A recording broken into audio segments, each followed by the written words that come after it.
أشهد أن لا إله إلا الله أشهد أن لا إله أشهد أن لا إله إلا الله أشهد أن لا أشهد أن محمدا رسول الله أشهد أن محمدا رسول الله أشهد أن حي محمدا على رسول الصلاة لا حول ولا قوة حي على الصلاة لا حول حي ولا على قوة الفلاح لا حول ولا قوة حي على الفلاح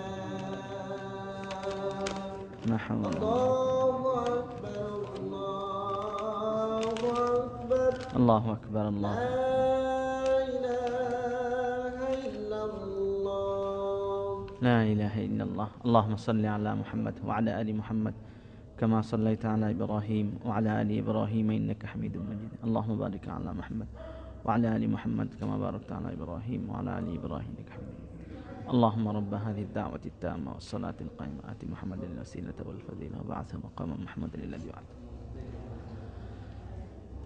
إن الحمد لله نحمده ونستعينه ونستغفره ونؤمن به ونتوكل عليه ونعوذ بالله من شرور أنفسنا ومن سيئات أعمالنا. من يهده الله فلا مضل له ومن يضلله فلا هادي له وأشهد أن لا إله إلا الله وحده لا شريك له وأشهد أن محمدا عبده ورسوله أرسل إلى الناس كافة بشيرا ونذيرا وداعيا إلى الله بإذنه وسراجا منيرا. أما بعد فإن خير الحديث كتاب الله وخير الهدي هدي محمد صلى الله عليه وسلم وشر الأمور محدثاتها وكل محدثة بدعة وكل بدعة ضلالة وكل ضلالة في النار. أعوذ بالله من الشيطان الرجيم. بسم الله الرحمن الرحيم. يا أيها الناس اتقوا ربكم الذي خلقكم من نفس واحدة وخلق منها زوجها وبث منهما رجالا كثيرا ونساء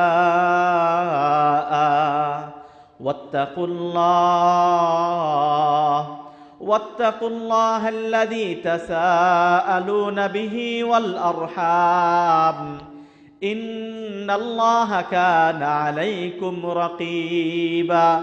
يا أيها الذين آمنوا اتقوا الله حق تقاته ولا تموتن إلا وأنتم مسلمون.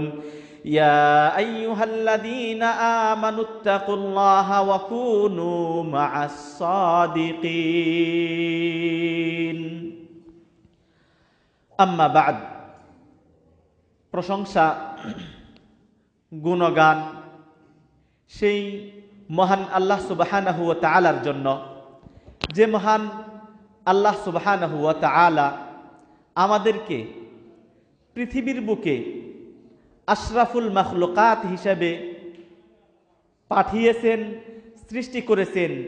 সেই আল্লাহর প্রশংসা করে অন্তরের অন্তঃস্থল থেকে কৃতজ্ঞতা আদায় করে কালিমাতু শুকর সকলে একবার পাঠ করে বলি আলহামদুলিল্লাহ। দরুদ ও সালাম বর্ষিত হোক সেই প্রিয় নবীর উপর, যিনি সাইয়্যিদুল মুরসালিন, যিনি খাতামুল আম্বিয়া, সকল নবীর নেতা, সর্বশেষ নবী, যার অনুসরণ করলে, যে নবীর ইত্তেবা করলে ইহকালীন মুক্তি এবং পরকালীন মুক্তি উভয়কালীন শান্তি মিলবে, যে নবীর অনুসরণ করলে সেই নবীর উপর দরুদ ও সালাম বর্ষণ হতে থাকুক কিয়ামত পর্যন্ত। আমরা সকলে সেই নবীর উপর একবার দরুদ পাঠ করে সকলে বলি আল্লাহুম্মা সাল্লি আলা মুহাম্মাদ ওয়া আলা আলি মুহাম্মাদ কামা সাল্লাইতা আলা ইব্রাহিম ওয়া আলা আলি ইব্রাহিম ইন্নাকা হামিদুম মাজিদ। আল্লাহুম্মা বারিক আলা মুহাম্মাদ ওয়া আলা আলি মুহাম্মাদ কামা বারাকতা আলা ইব্রাহিম ওয়া আলা আলি ইব্রাহিম ইন্নাকা হামিদুম মাজিদ। অতঃপর আজকে আপনাদের সম্মুখে আমি কিছু কথা বলবো, যে কথাগুলা সবগুলাই কোরআন এবং সহিহ হাদিসের আলোকে বলার চেষ্টা করব। তৌফিক দাতাকে আল্লাহ।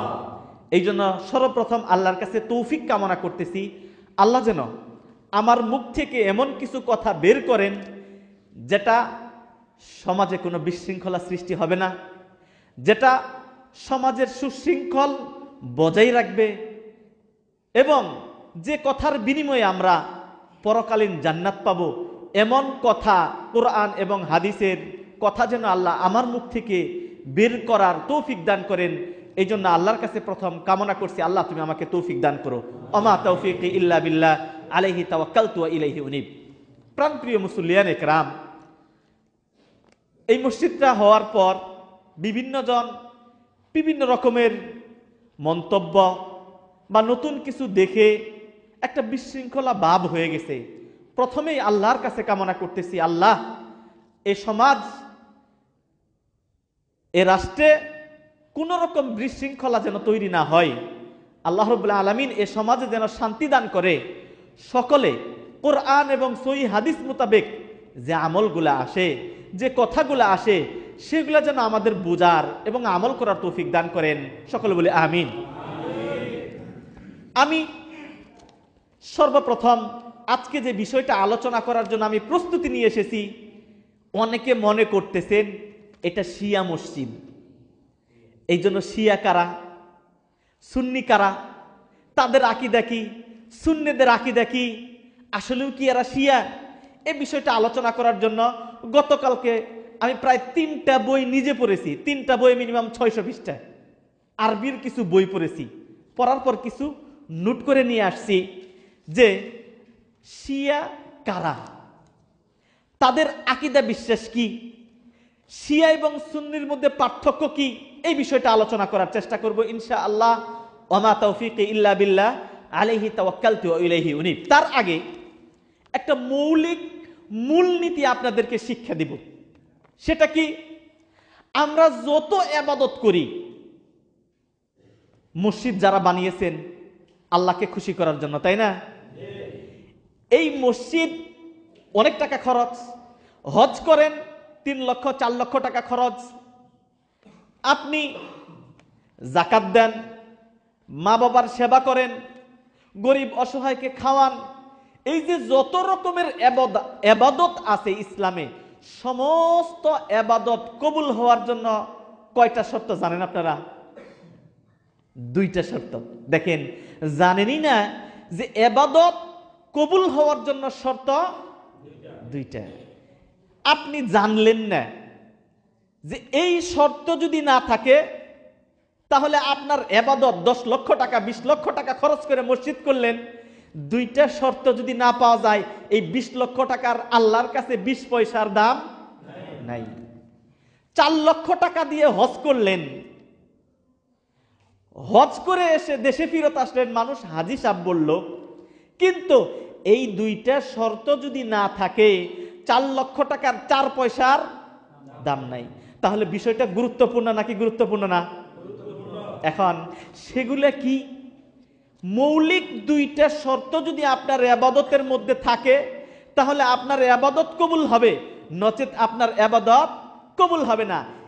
1 নাম্বার শর্ত, আপনি যত যা কিছু করেন ইবাদত, সমস্ত ইবাদত শুধুমাত্র কেবলমাত্র একমাত্র আল্লাহকে খুশি করার জন্য করতে হবে, তাহলে ইবাদত কবুল। এটাকে আরবিতে বলা হয় আল ইখলাস। অর্থাৎ আপনার যাবতীয় কাজ কর্ম ইবাদত সব কিছু শুধুমাত্র উপরওয়ালাকে আল্লাহ সুবহানাহু ওয়া তাআলাকে খুশি করার জন্য যদি আপনি করেন, তাহলে আপনার ইবাদত কবুল হবে। কিন্তু আপনি যদি মসজিদ দেন আল্লাহকে খুশি না করে, মানুষ আপনাকে বলবে বড় দানবীর। আপনি যদি হজ করে আসেন, মানুষ আপনাকে হাজী সাহেব বলবে। এই নিয়তে আল্লাহকে খুশি না করে মানুষের সন্তুষ্টি অর্জনের উদ্দেশ্যে 10 লক্ষ 20 লক্ষ 10 কোটি টাকাও যদি দান করেন, এই ইবাদত কোনো কবুল। তাহলে ইবাদত কবুল হওয়ার জন্য 1 নাম্বার শর্ত কি? আল্লাহকে খুশি করার জন্য ইবাদত করতে হবে। আর ইবাদত কি শুধুমাত্র নামাজ না। আপনি একটা অভাবী মানুষকে দেখলেন, মুচকি হাসিটাও ইবাদত। এই জন্য আল্লাহ নবী সাল্লাল্লাহু আলাইহি সাল্লাম বলছেন, আত-তাবাসসুমু ফি ওয়াজহি আখিকা সাদাকা। তুমি তোমার এক মুসলিম ভাই দেখার সাথে তোমাকে সালাম দিল, আসসালামু আলাইকুম, আপনি মুচকি হাসি দিয়ে বললেন ওয়া আলাইকুমুস সালাম। এই যে মুচকি সুন্দর একটা হাসি দিলেন, এটাও সদকা। সুবহানাল্লাহ। খালি টাকা দিয়ে সদকা করা যায় না, মুচকি হাসিটাও সদকা। একজনের সমস্যায় পড়ছে, সমাধান পারে না, কিন্তু আপনি মাতব্বর মানুষ, বুদ্ধি শুদ্ধি আছে, আপনার কাছে আসছে, আপনি যদি তাকে সুন্দর কিছু কথা বলেন, সুন্দর পরামর্শ দেন, এটাও সদকা। সুবহানাল্লাহ। এজন্য আল্লাহ নবী সাল্লাল্লাহু আলাইহি ওয়াসাল্লাম আল কালিমুত তাইয়্যিব সাদাকা, সুন্দর কথাও সদকা। আমাদের ইসলাম কতটা সুন্দর। এখন আমি 1 নাম্বার যে পয়েন্টটা আপনাদেরকে বুঝাতে চাইলাম, সেটা হচ্ছে আমরা জীবনে যা কিছুই করি সমস্ত কিছু কার জন্য করতে হবে? আল্লাহর জন্য। তাহলেই আমাদের ইবাদত কবুল হবে। আমাদের ইবাদত যদি আল্লাহকে খুশি না করার জন্য, অন্য কাউকে খুশি করার জন্য, কাউকে দেখানোর জন্য, সমাজে এক শ্রেণীর মানুষ আমরা আছি, বয়স হয়ে গেছে, নাতি বিয়ে দিছি, এখন যদি নামাজ মসজিদমুখী না হই, মানুষ কি বলবে? তাহলে এই নামাজ পড়ে কোনো উপকার হবে? কারণ আপনার নামাজটা কার জন্য হচ্ছে? মানুষকে দেখানোর জন্য। কিন্তু নামাজ পড়তে হবে কার জন্য? আল্লাহর জন্য। এই জন্য নামাজ আল্লাহর জন্য, যাকাত আল্লাহর জন্য, মসজিদ নির্মাণ আল্লাহর জন্য, আপনি কাউকে ভালোবাসবেন আল্লাহর জন্য। আল্লাহর জন্য যাবতীয় ইবাদত যদি করেন কবুল হবে। আল্লাহর জন্য যদি ইবাদত না হয়, যত কোটি টাকা ব্যয় করেন সামান্যতম উপকার হবে না। এটা 1 নাম্বার শর্ত আপনাদেরকে আমি বুঝাতে চাইলাম। ইবাদত কবুল হওয়ার 1 নাম্বার শর্ত যে ইখলাস আরবিতে বলে, যার বাংলা হচ্ছে আমাদের ইবাদত শুধুমাত্র আল্লাহকে খুশি করার জন্য, আল্লাহর সন্তুষ্টি অর্জনের জন্য, আল্লাহর রেজামন্দি অর্জনের জন্য করতে হবে। তাহলে আমাদের ইবাদত কবুল হবে। আল্লাহ রাব্বুল আলামিন আমাদের যাবতীয় ইবাদত শুধুমাত্র যেন আল্লাহকে খুশি করার জন্য করতে পারি, সেই তৌফিক দান করেন। আমিন।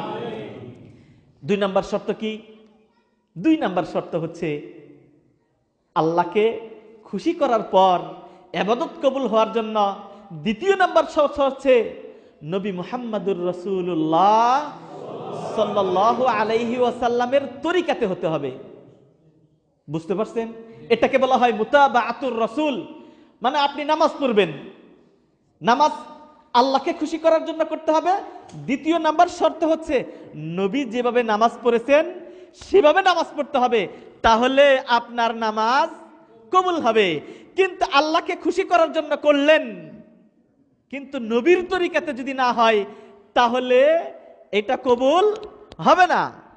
ঠিক অনুরূপভাবে আপনি যাকাত দিলেন, আপনাকে আল্লাহ পয়সা দিয়েছে, অনেক পয়সা, লক্ষ কোটি টাকা, আপনি 1 লক্ষ 2 লক্ষ 4 লক্ষ টাকা যাকাত দিলেন, কিন্তু আল্লাহর নবী বাতিয়ে দিয়েছেন, তোমার সম্পদ যদি এত টাকা হয়, নেশাব পরিমাণ সম্পদ হলে, 1 বছর পরিপূর্ণ হলে, তারপর তুমি শতকরা 2.5% যাকাত দাও।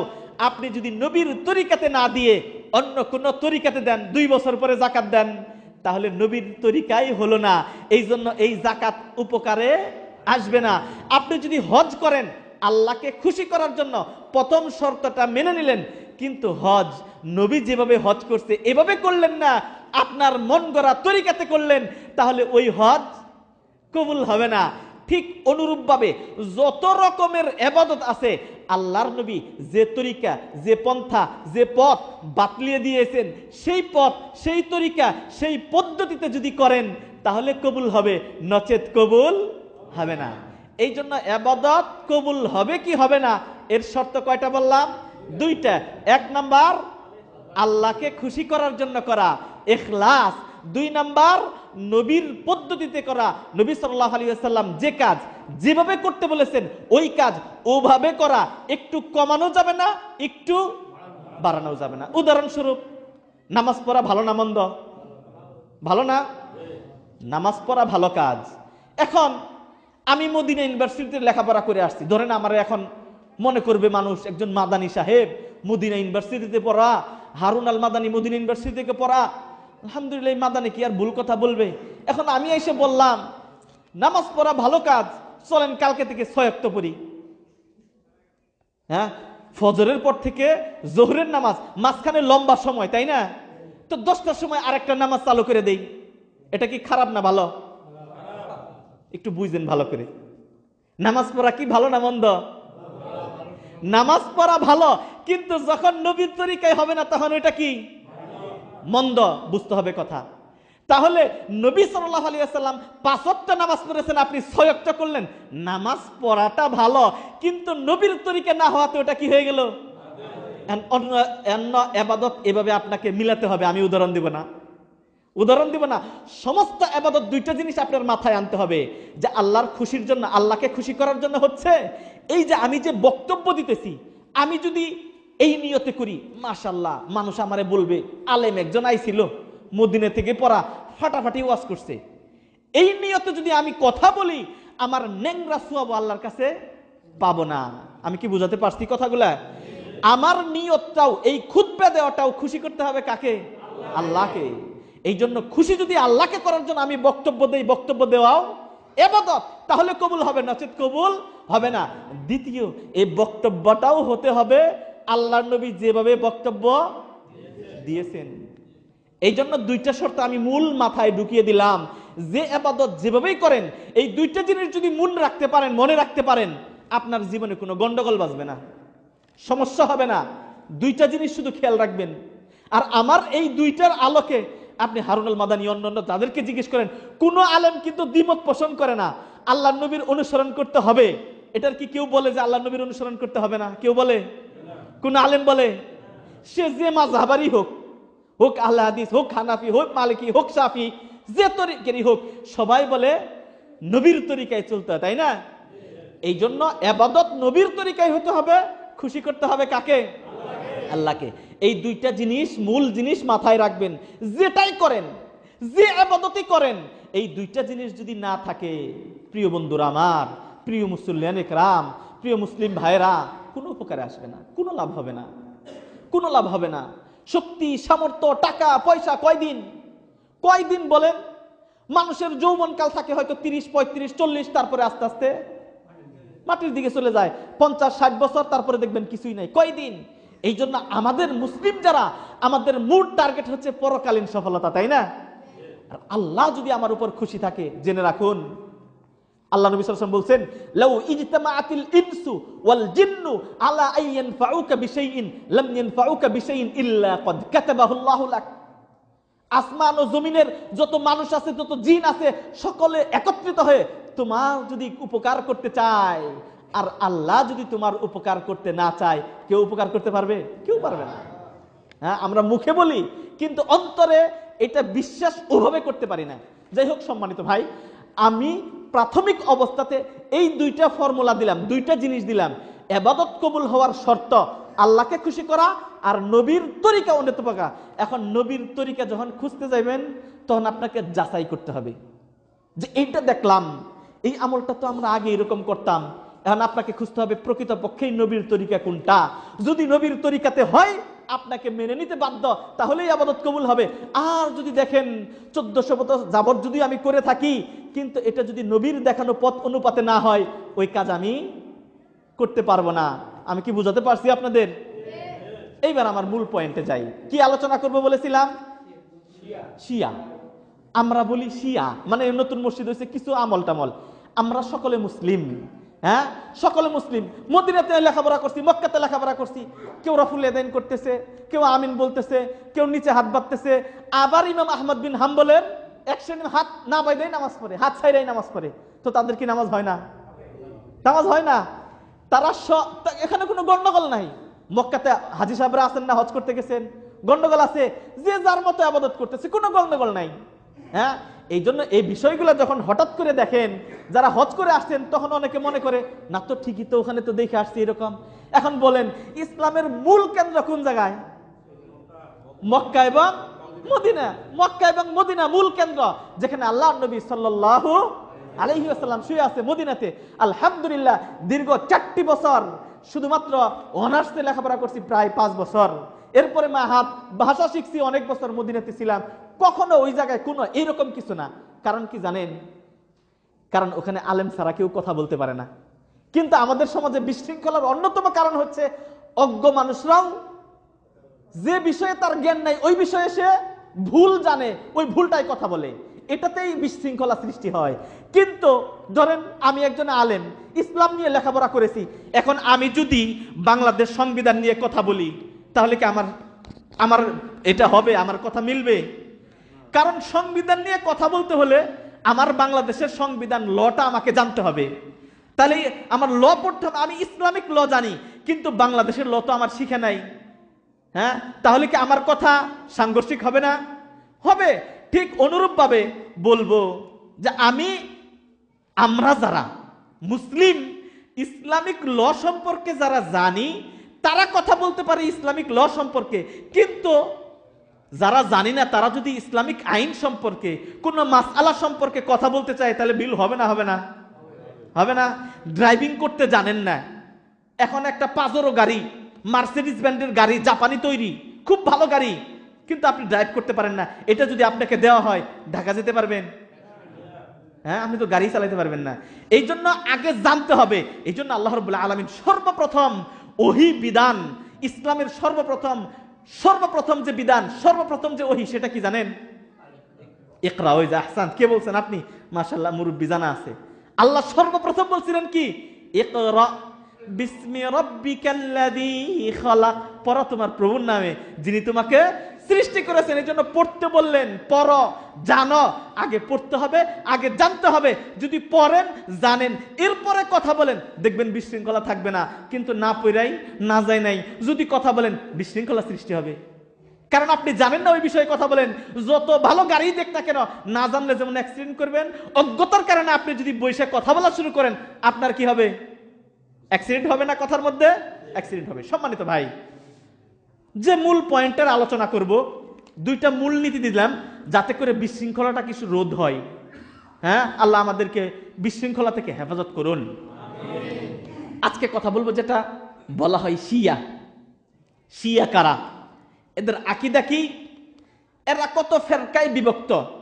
সামান্যতম কিছু আলোচনা করার চেষ্টা করবো ইনশাআল্লাহ। নাম্বার 1, শিয়া কারা? শিয়া হচ্ছে তারাই যারা আলী রাদিয়াল্লাহু তাআলা আনহুকে ইমাম মনে করে, খেলাফতের দায়িত্ব আবু বকর না, নবী সাল্লাল্লাহু আলাইহি ওয়াসাল্লামের মৃত্যুর পর খলিফা কে হয়েছিলেন? আবু বকর। আপনি এখানে যদি আমি হাত তুলে জিজ্ঞেস করি, আমরা যে কতটা অজ্ঞ, অপমান করার জন্য বলছি না, ইসলাম সম্পর্কে কতটা অজ্ঞ। একজন ইউটিউবার ডক্টর ইব্রাহিম, তার একটা দেখলাম, সে পশ্চিমা কালচারে দেখবেন ইসলাম দাওয়াত প্রচারের জন্য রাস্তায় জিজ্ঞেস করে, বিভিন্ন প্রশ্ন জানে, উত্তর দিতে পারে। দেখলাম উনি একটা নতুন দাওয়া প্রকল্প চালু করছে। সেটা কি জিজ্ঞেস করতেছে? সূরা ফাতিহায় কয়টা আয়াত? এইবার ইন্টার পাস বা ইউনিভার্সিটিতে পড়ে এরকম ছেলে পেলে, মুরব্বী, 5 ওয়াক্ত নামাজ পড়ে, হজ করে আসছে, কয়টা আয়াত? এরপরে অপশন দিতেছে 6টা, 7টা, 8টা, 9টা। কেউ বলে 9টা, কেউ বলে 8টা। সূরা ফাতিহায় কয়টা আয়াত এটাও জানি না। কিন্তু মাসালা জিজ্ঞেস করলে দেখবেন যে পণ্ডিতের অভাব নাই আমাদের। হ্যাঁ, এই জন্য দেখবেন ডাক্তাররা, একটা MBBS ডাক্তার, লন্ডন থেকে লেখাপড়া করা বিশেষজ্ঞ, সে যদি একটা প্রেসক্রিপশন লেখে, আপনাকে দেয় যে আপনার চিকিৎসা করে দেখলেন আপনার কি হয়েছে, হার্টবিট দেখে এটা চিকিৎসা। আপনি ওই প্রেসক্রিপশন নিয়ে যদি একটা এই শ্রীরামপুরের একটা দোকানদার ফার্মেসিস্ট যিনি ওষুধ বিক্রি করে তার কাছে যান, সে যদি বলে এই ওষুধ কে দিছে, এটা বাতিল, এটা চলবে না, ওই ওষুধ দিতে হবে, তাহলে কথা কার ঠিক হবে?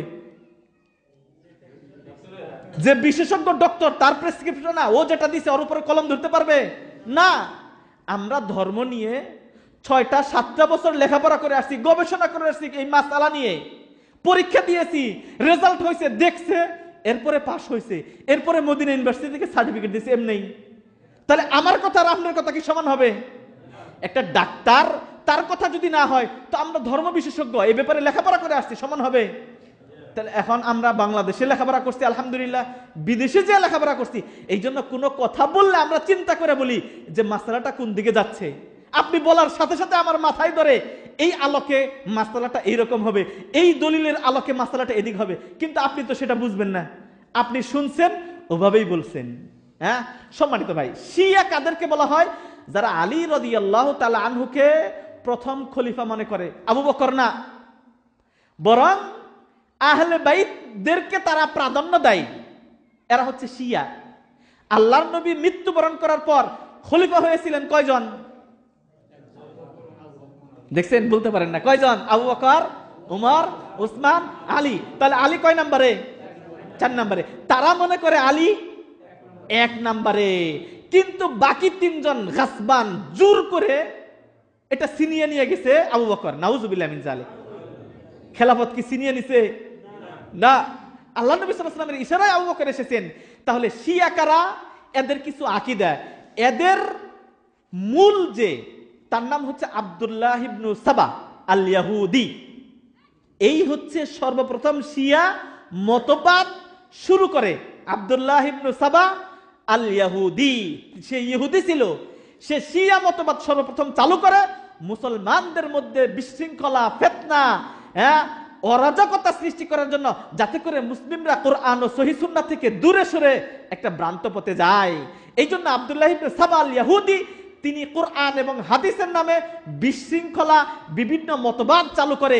তখন থেকে শিয়াদের সূচনা। বুঝতে পারছি? আমি বললাম শিয়াদের কখন থেকে শুরু এবং তাদের মূল থিম কি।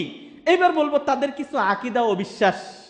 এখন 1 নাম্বার আকীদা হচ্ছে যে আল্লাহর নবী সাল্লাল্লাহু আলাইহি ওয়াসাল্লামের ইন্তেকালের পর, মৃত্যুবরণ করার পর সর্বপ্রথম খলিফাকে তারা মনে করে আলী। কিন্তু আহলুস সুন্নাহ ওয়াল জামাতের আমরা যারা আছি তারা মনে করি যে আল্লাহর নবী ইন্তেকালের পর সর্বপ্রথম খলিফা কে হয়েছেন? আবু বকর সিদ্দিক রাদিয়াল্লাহু তাআলা আনহু, অতঃপর ওমর রাদিয়াল্লাহু তাআলা আনহু, অতঃপর উসমান, অতঃপর আলী। এই তারতিব ধারাবাহিকতাভাবে আমরা আহলুস সুন্নাহ ওয়াল জামাত মেনে রাখি এবং আমরাও আহলে বাইত তথা নবী সাল্লাল্লাহু আলাইহি ওয়াসাল্লামের পরিবর্গ, তার স্ত্রী, তার সন্তানদেরকে আমরা ভালোবাসি।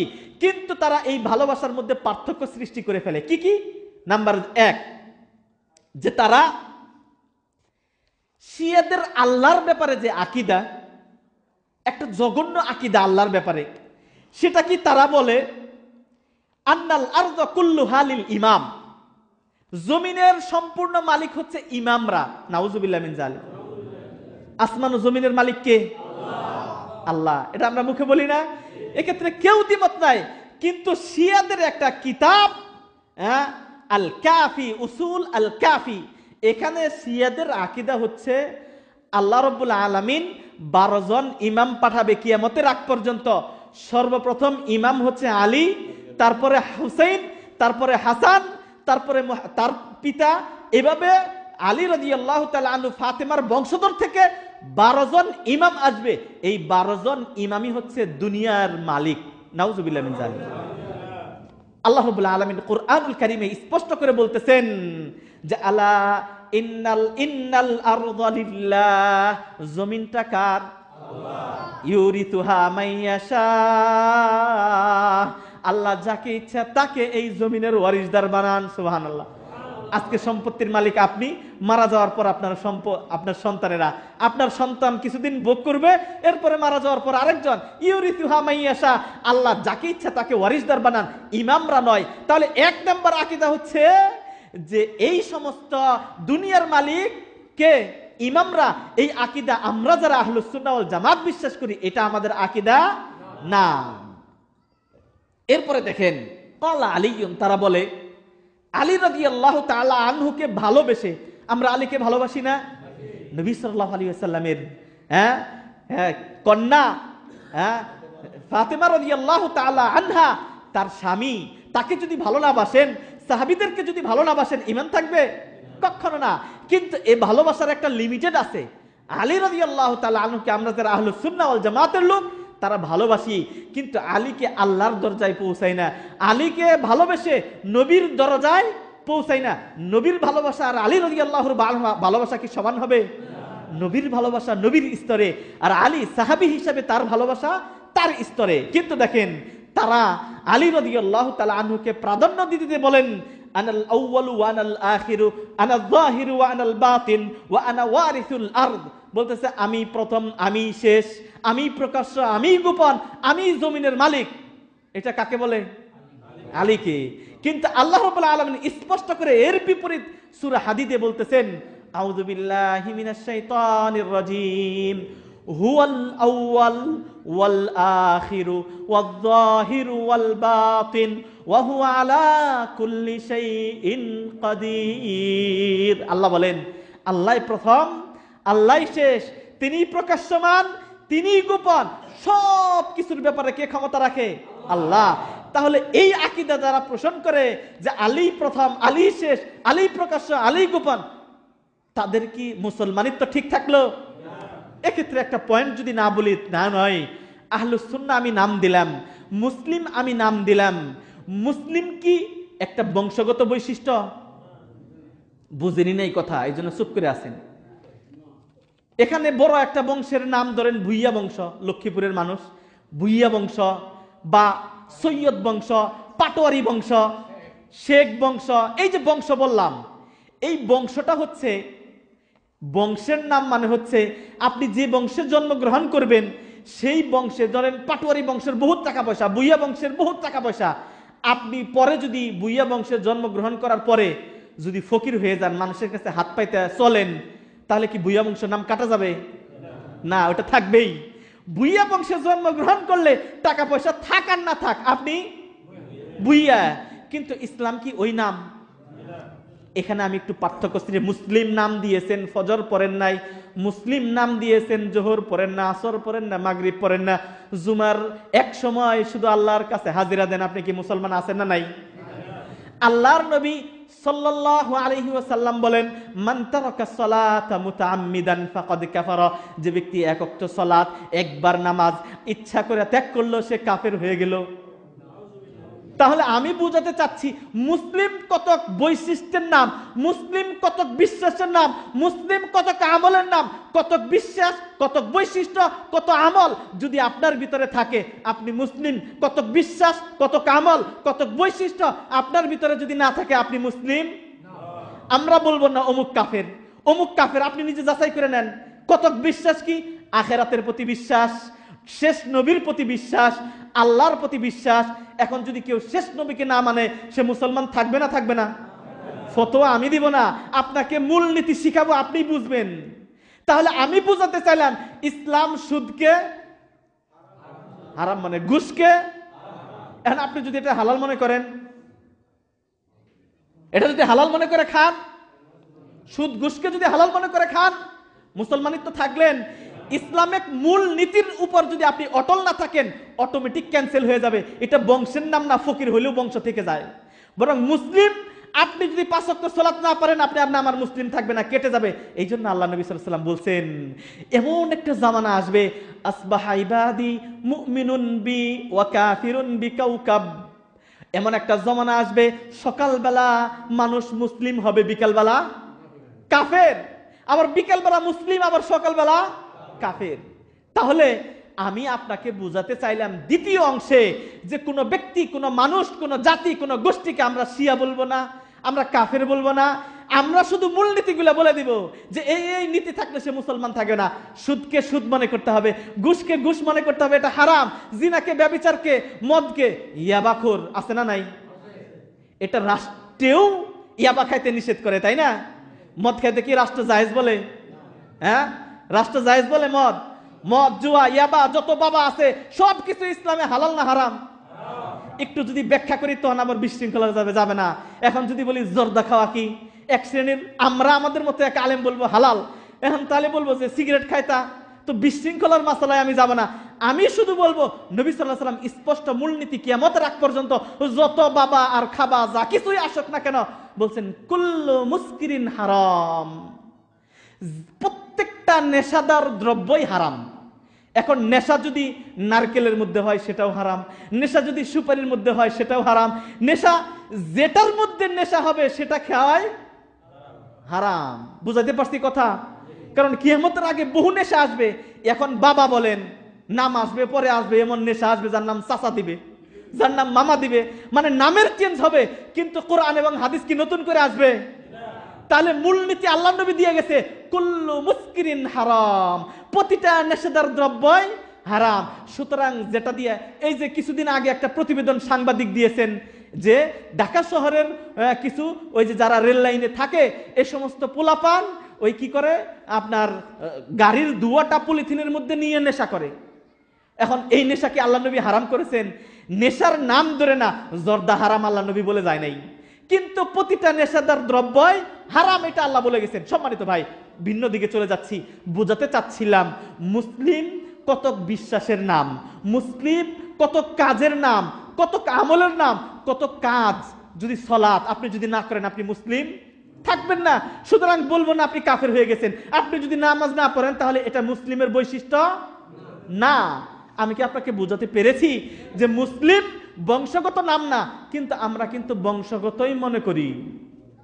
হ্যাঁ, বাপ মুসলিম, দাদা মুসলমান, হ্যাঁ বাবা মুসলমান ছিল, বংশগত আলেম, আমিও আলেম হয়ে গেছি, তাই না? বিষয়টা কি তাই? এলেম না থাকলে কি আমল হবেন? আপনার বাবা এসি ছিল, এসআই ছিল, তারপরে জেলা প্রশাসক ছিল, আপনি যদি লেখাপড়া না করে ওই পর্যন্ত না হন থাকবেন?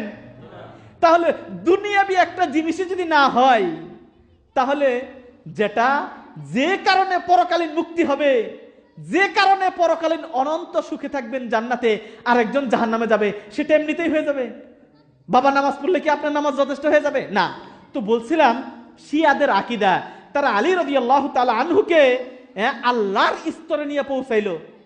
আল্লাহ তিনি বলেন আমি প্রথম, আমি শেষ, আমি প্রকাশ্য, আর আলীর নামে তারা বলে যে আলী প্রথম, আলী শেষ। তাহলে মুসলমানের এই বৈশিষ্ট্যের সাথে মিলল? সুতরাং দ্বিতীয় আরো কিছু আকীদা বলেন আমা খালাকতুল জিন্না ওয়াল ইনসা ইল্লা লিয়াবুদুন। কুরআনের রদবদল তারা করে ফেলেছে। কিভাবে? আল্লাহ বলেন জিন ও ইনসানকে আমি সৃষ্টি করেছি শুধুমাত্র আমার ইবাদত করার জন্য। তাআলা বলেন লিয়াবুদুনের ব্যাখ্যা করতেছেন লিয়ারিফুনাল ইমাম, যাতে করে তারা ইমামকে চিনে। প্রত্যেকটা যুগে ইমাম আসবে। আল্লাহ জিন ও ইনসানকে সৃষ্টি করেছে ইমামকে চিনার জন্য, ইবাদতের জন্য নয়। নাউজুবিল্লাহ মিন যালিক। তাহলে শিয়াদের এই বিশ্বাস কি আমাদের সাথে মিলল? না। সম্মানিত ভাই, অনেকগুলা বলতে পারবো না, কয় মিনিট আছে। দ্বিতীয়ত তারা কালেমাকে রদবদল করে ফেলেছে, নামাজকে রদবদল করে ফেলেছে, কোরআনকে রদবদল করে ফেলেছে। কালেমার রদবদল কিভাবে করেছে বলি। আমরা কালেমা কি বলি যখন মুসলমান হই? কি বলি? আশহাদু আল্লা ইলাহা ইল্লাল্লাহ ওয়া আশহাদু আন্না মুহাম্মাদার রাসূলুল্লাহ। মানে দুইটা জিনিস যদি সাক্ষ্য না দেন আপনি মুসলমান না। এক সাক্ষ্য যে এক আল্লাহর প্রতি ঈমান আনা, এরপরে নবী সাল্লাল্লাহু আলাইহি ওয়াসাল্লামকে রাসূল হিসেবে মানা। তারা কি বলে জানেন? আশহাদু আল্লা ইলাহা ইল্লাল্লাহ ওয়া আশহাদু আন্না আলী ওয়ালিউল্লাহ। তারা বলে তাদের কাছে শিয়া ধর্ম গ্রহণ করতে হলে বলতে হয় এক আল্লাহর প্রতি ঈমানের পরে নবীর প্রতি না। কারণ তারা নবীকে শেষ নবী মানে না। তারা বলে যে এই সাক্ষ্য দিতে যাবে যে আন্না আলী ওয়ালিউল্লাহ, আলী হচ্ছে আল্লাহর ওলি। এই সাক্ষ্য যদি দেয় তাহলে শিয়া হওয়া যাবে, নাহলে শিয়া হওয়া যাবে না। তাহলে যারা এই কালেমা পড়ে শিয়া হয় তারা কি মুসলমান থাকবে? না। এটা আহলুস সুন্নাহ ওয়াল জামাতের আমাদের আকীদা বিশ্বাস না। দ্বিতীয়ত আজানের মধ্যে রদবদল করে ফেলেছে। আমরা আজান দেই আল্লাহু আকবার, আল্লাহু আকবার, আশহাদু আল্লা ইলাহা ইল্লাল্লাহ, তারপরে আশহাদু আন্না মুহাম্মাদুর রাসূলুল্লাহ আজান দেই না? তো তারা আশহাদু আন্না মুহাম্মাদার রাসূলুল্লাহ আজান দেয়, তাই না? তারা বলবে আশহাদু আন্না আলী ওয়ালিউল্লাহ। আজানের মধ্যে পরিবর্তন আছে না নাই? তাহলে এই মসজিদে কি আজানের মধ্যে পরিবর্তন আছে? কালেমার মধ্যে? আপনি কেমনে শিয়া বললেন? কিভাবে শিয়া বললেন? আমি নিজে খুতবা দিতেছি, আমি বলি আশহাদু আল্লা ইলাহা ইল্লাল্লাহ ওয়া আশহাদু আন্না মুহাম্মাদার রাসূলুল্লাহ। এই জন্য অজ্ঞতার পরিচয় না দিয়ে জ্ঞান গর্ব আলোচনা করতে হবে সম্মানিত ভাই। এরপরে তারা এই যে 12 জন ইমামে বিশ্বাসী, শেষ নবী না, কোন ব্যক্তি যদি শেষ নবী না মানে তাহলে কোরআনকে অস্বীকার করা হয়। এই জন্য আমরা আয়াতটা মা কানা মুহাম্মাদুন আবা আহাদিম মির রাসূল ওয়ালাকিন রাসূলুল্লাহি ওয়া খাতামান নাবিয়িন। খাতামান নাবিয়িন মানে কি? শেষ নবী। তো তারা তো শেষ নবী মানতেছে না, তারা বলতেছে আরো তো 12 জন আসবে, কিসের শেষ নবী? হ্যাঁ, নবুয়তের দরজা খোলা আছে। শুধু তাই নাই, তারা শিয়াদের এই আকীদা যে আল্লাহর নবী শেষ না, আরো নবী আসবে। শুধু তাই না, তারা জিবরিল আমিনের প্রতি মিথ্যারোপ করে। তারা বলে আল্লাহ প্রেরণ করেছে জিবরিল আমিনকে কিসের কি দিয়ে? কোরআন দিয়ে। ওই যে একটু আগে যে বললেন ইকরা, এটা জিবরিল আমিন দিয়ে আসে নাই, আল্লাহর নবীর কাছে নিয়ে আসছে। তারা বলে আল্লাহ বলছেন আলীর কাছে যাও ওহী নিয়ে, কিন্তু জিবরিল ভুল করে চিনতে পারে নাই, গেছে কার কাছে? নাউজুবিল্লাহ মিন যালিক। নাউজুবিল্লাহ বলবেন না, নাউজুবিল্লাহ ঘরে যা বলেন। পিছনে বুঝতেছেন আলোচনা, ভালো করে বুঝেন, আবার বিতর্ক সৃষ্টি করেন না। কি আলোচনা করলাম বুঝবেন, না বুঝলে পরে আবার প্রশ্ন করবেন, হুজুর এই অংশটুকু বুঝি না, আমাকে বুঝিয়ে দেন, আমি নামাজের পরে থাকবো। তাহলে বলতে চাইলাম যে শেষ নবী তারা মানে না, কালেমার রদবদল করেছে, আজানের রদবদল করেছে। তাহলে এই মসজিদে যারা নামাজ পড়ে তারা যদি ওই আকীদায় বিশ্বাসী হয়, তারা কি আহলুস সুন্নাহ ওয়াল জামাতের অন্তর্ভুক্ত থাকবে? না, থাকবে না। শুধু তাই না, 12 জন ইমামকে তারা মাসুম মনে করে। মাসুম মানে নিষ্পাপ। মাসুম মানে নিষ্পাপ, মানে যার কোনো গুনাহ নাই। মাসুম পৃথিবীতে কে? নবীরা। শেষ নবী মাসুম, নবী ব্যতীত অন্য কেউ মাসুম না। নবীকে আল্লাহ রাব্বুল আলামিন গুফিরা লাহু মা তাকাদ্দামা মিন যামবি ওয়া মা তাআখার, পূর্বে এবং পরের সমস্ত গুনাহ আল্লাহ ক্ষমা করে দিয়েছেন। যে আল্লাহ তাআলার দয়া, আল্লাহর বৈশিষ্ট্য। প্রধানমন্ত্রী শেখ হাসিনা যদি কি করেন, কোন ব্যক্তিকে তার কোন কর্মচারীকে ডেকে একটা বৈশিষ্ট্য দেয়, তুমি বেতন পাও, তোমার কর্মকাণ্ডে আমি খুশি, তোমাকে আমি 5 লক্ষ টাকা হাদিয়া দিলাম, উপহার দিলাম, উপঢৌকন দিলাম। করোনার সময় দিয়েছে না? দিয়েছে। তো এটা হচ্ছে উপঢৌকন। আল্লাহ রাব্বুল আলামিন নবীকে ক্ষমা করে দিয়েছেন পূর্বের এবং পরের সমস্ত গুনাহ। এখন অন্য কোন ব্যক্তি বর্গকে আল্লাহ রাব্বুল আলামিন এমন কোন মাসুম বলেন নাই, কিন্তু তারা এই 12 জন ইমামকে মাসুম মনে করে। নাউজুবিল্লাহ।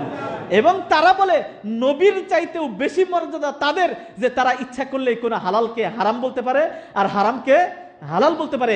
কিন্তু কোরআন এবং হাদিস দ্বারা যেটা হালাল সাব্যস্ত সেটা হালাল, কিয়ামত পর্যন্ত হালাল। যেটা হারাম সাব্যস্ত কিয়ামত পর্যন্ত হারাম, এটা কখনো হালাল হবে না। আর ইমামগণ কখনো নবীর দরজায় পৌঁছতে পারে না। এই সমস্ত আকীদা ও বিশ্বাস আমাদের করা যাবে না। দেখেন, কোরআনকে তারা কোরআন হিসাবে মানে না। তারা বলে কি জানেন, কোরআন কতগুলা? 30 পারা, তাই না? 6000 সামথিং আয়াত, 6666টা কেউ বলে, যদি ওই পরিসংখ্যান ঠিক না, 6200 সামথিং। তো উসমান রাদিয়াল্লাহু তাআলা আনহুর যুগে যখন কোরআন অবতীর্ণ হয়েছে অনেকটি লাহানে, অনেকটি পরিভাষায়।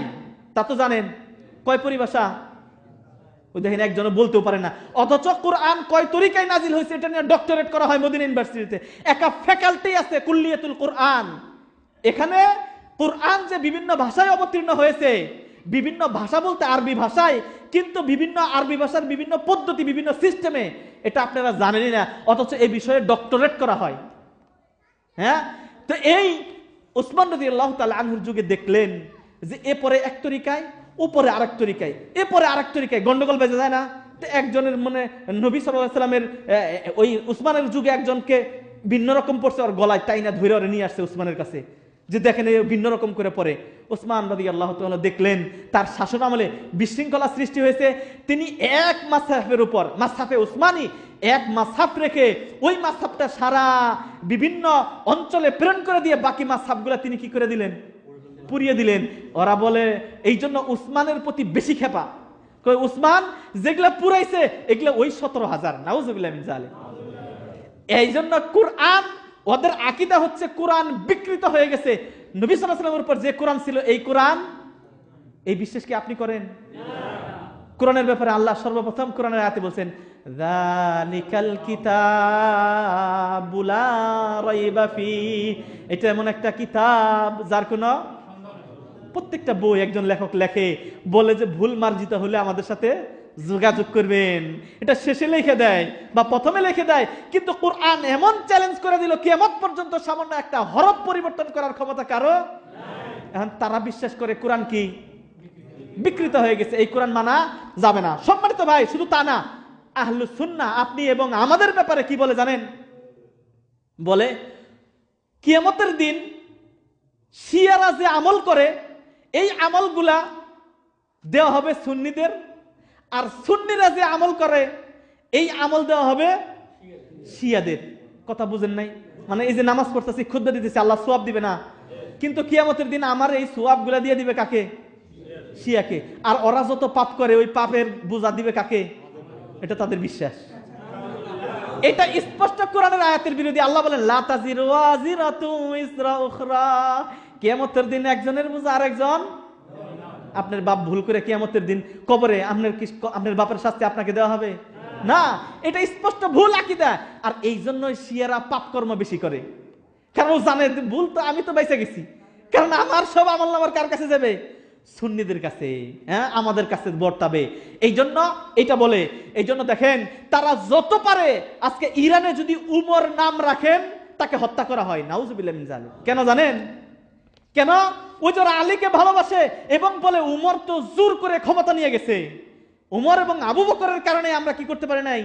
আমরা যাকে ভালোবাসি যে আলীকে, এটা ধরতে পারি নাই। যাই হোক, সময় শেষ। আমি বিষয়গুলো ভালো করে ক্লিয়ার করতে পারলাম না, যতটুকু চাইলাম ক্লিয়ার করতে চেষ্টা করলাম। জানি না আপনারা বুঝতে পারছেন কিনা, তবে ভুল বুঝবেন না। একটা সর্বশেষ একটা মূলনীতি বলে দেই, কারণ জানি না আর কোনোদিন আসতে পারবো কিনা। বলবো কি না? বিরক্ত হচ্ছেন? আহলুস সুন্নাহ ওয়াল জামাতের একটা আকীদা অনেকে আমরা ভুল বুঝি সরকারের বিষয়। যেহেতু বিশৃঙ্খলার বিষয়, হক প্রকাশ করা এটা উচিত আমাদের। সেটা কি? সরকারের আনুগত্য করবেন না করবেন না? অনেকে চুপচাপ আছে, হ্যাঁ, যে সরকার যদি উল্টাপাল্টা করে কি তার আনুগত্য করব, এরকম একটা ভাব। এই বিষয়ে আমরা কোরআন এবং হাদিস পড়ে, আমি নিজে লেখাপড়া করার পর আমাদের যখন হাদিস পড়ায় একটা উস্তাদ মদিনা ইউনিভার্সিটির, সে প্রফেসর, যখন হাদিস পড়ালো যে ওয়ালাউ কানা আবদান হাবশিয়ান, যদি হাবশি একটা গোলাম তোমার নেতা বানানো হয়, প্রেসিডেন্ট বানানো হয়, তারও আনুগত্য করবে। তো আমার একটা প্রশ্ন জেগে গেল, কারণ তখন এই সরকারের আমলে তখন আমার মাথায় জাগলো 2018-তে সম্ভবত আমার মাথায় জাগলো আমাদের সরকার তো মহিলা, তারও কি আনুগত্য করতে হবে? এবার আমি ক্লাস শেষে পিছনে উস্তাদের পিছনে পিছনে যে সালাম দিলাম যে উস্তাদ, বুঝলাম হাবশি গোলাম সে তো পুরুষ, এবার যদি নারী হয় তাহলে? উনি আমাকে বললেন ইসলামের নেতৃত্বে পুরুষ ছাড়া অন্য কেউ হতে পারবে না, কিন্তু গোলাম কি নেতা হতে পারে? গোলাম বুঝেন না? তখনকার গোলাম নেতা হতে পারে না। নেতা হওয়ার জন্য শর্ত হচ্ছে কি হতে হবে? স্বাধীন হতে হবে, হুর হতে হবে। স্বাধীন না হলে অন্যকে কিভাবে পরিচালনা করবে? বলছে যে নেতা হওয়ার যোগ্য না সেই যদি নেতা হয় আর তার যদি আনুগত্য করতে হয়, তাহলে নারী হইলে তার আনুগত্য করতে হবে না? হবে না? ওই যে অনেকে মনে বুঝতেছেন যে কি ব্যাপার হুজুর, এটা কি বলে? কারণ এই ভুল বুঝতে আছে, নেতা যেই হোক যদি নেতা হয়ে যায় তার আনুগত্য করতে হবে। এই মাসালা দেই দেখে আমাদেরকে কি বলে জানেন? কি বলে? সরকারি আলেম, দরবারি আলেম। হ্যাঁ, সরকারি আলেম, দরবারি আলেম আমাদেরকে বলে। কেন বলে? মূলনীতিগুলা পড়বে। এখন সরকারের বিরুদ্ধাচরণ করা যাবে শর্ত সাপেক্ষে। কখন?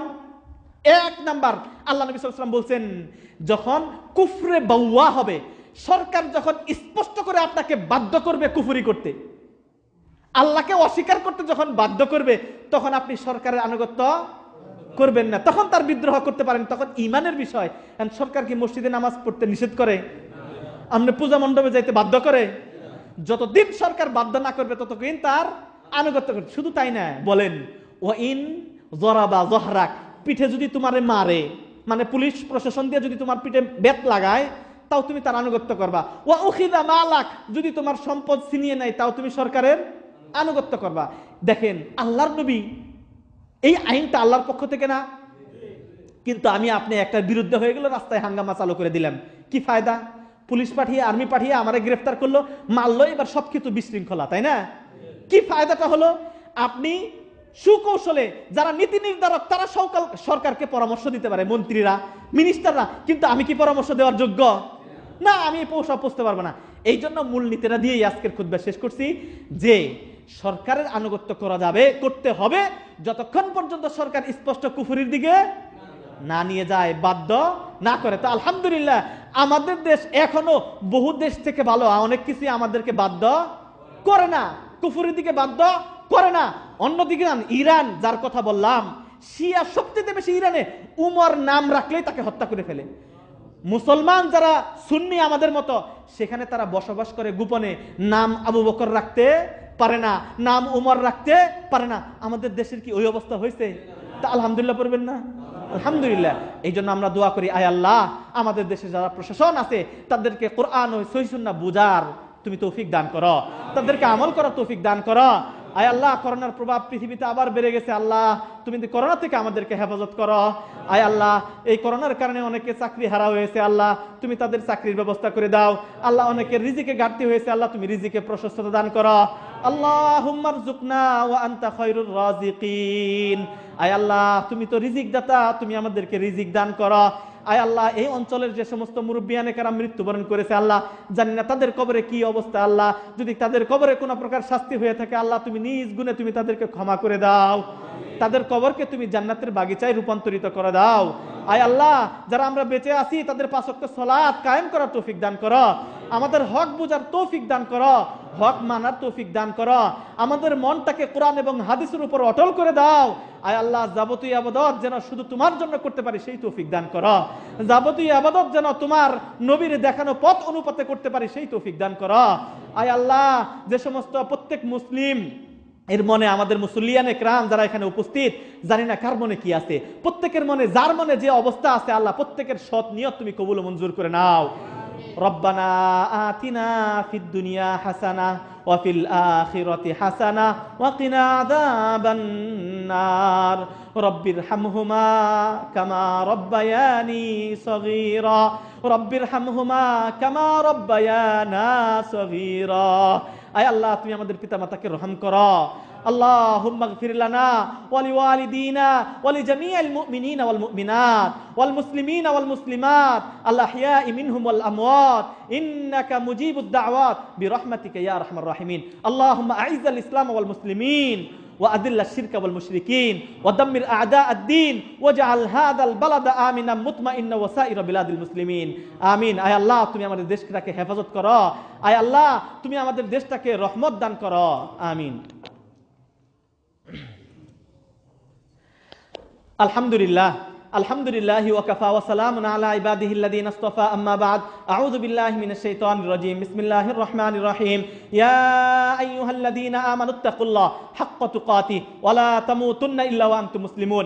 ইয়া আইয়ুহান নাসুত্তাকু রাব্বাকুমুল্লাযী খালাকাকুম মিন নাফসিন ওয়াহিদা ওয়া খালাকা মিনহা যাওজাহা ওয়া বাথা মিনহুমা রিজালান কাসীরান ওয়া নিসাআ ওয়াত্তাকুল্লাহাল্লাযী তাসাআলুনা বিহি ওয়াল আরহাম ইন্নাল্লাহা কানা আলাইকুম রাকীবা। ইয়া আইয়ুহান নাস يا أيها الناس قولوا لا إله إلا الله تفلحون. سبحان ربك رب العزة عما يصفون وسلام على المرسلين والحمد لله رب العالمين.